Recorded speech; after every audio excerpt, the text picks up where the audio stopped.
നമസ്കാരം. Crude oil കിട്ടാക്കനിയാകുമോ എന്ന ചോദ്യമാണ് കുവൈത്തിന്റെ ഈ പുതിയ തീരുമാനത്തോടെ ഉയർന്നു വരുന്നത്. ക്രൂഡ് ഓയിൽ, സംസ്കരിച്ച പെട്രോളിയം ഉൽപ്പന്നങ്ങൾ എന്നിവയുടെ കയറ്റുമതിയിൽ അടിയന്തരാവസ്ഥ പ്രഖ്യാപിച്ചിരിക്കുകയാണ് കുവൈറ്റ്. ഹോർമുസ് കടലിടുക്കിന്റെ യു.എസ് ഉപരോധം കാരണം ഹോർമുസ് കടലിടുക്ക് വഴിയുള്ള കപ്പൽ ഗതാഗതം അസാധ്യമാക്കിയതാണ് കുവൈറ്റ് തീരുമാനത്തിന് പിന്നിലുള്ളത്. ഹോർമുസ് അടച്ചത് കുവൈറ്റിന്റെ കയറ്റുമതിയെ സാരമായി ബാധിച്ചിരിക്കുകയാണ്.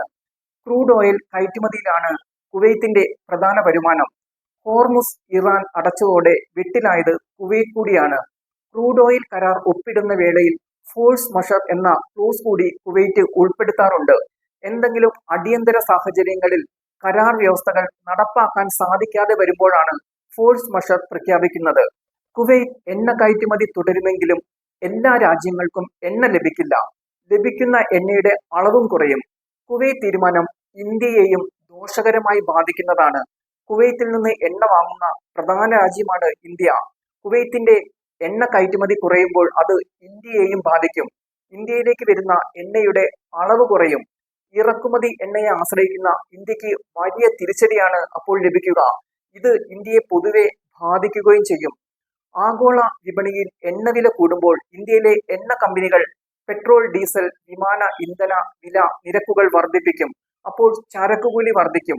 രാജ്യത്ത് പെട്രോൾ, ഡീസൽ വില വർദ്ധിപ്പിച്ചാൽ യാത്രാ നിരക്ക് വർദ്ധിക്കും. ചിലവ് കൂടുകയും ചെയ്യും. നിലവിലെ ക്രൂഡ് ഓയിൽ പ്രതിസന്ധി ലോകരാജ്യങ്ങളെ വിനാശകരമായാണ് ബാധിച്ചിരിക്കുന്നത്. എണ്ണ ഗതാഗതം നീങ്ങുന്ന ഹോർമുസ് അടച്ചതോടെ കടുത്ത ഊർജ പ്രതിസന്ധിയാണ് ലോകമെങ്ങും അനുഭവപ്പെടുന്നത്.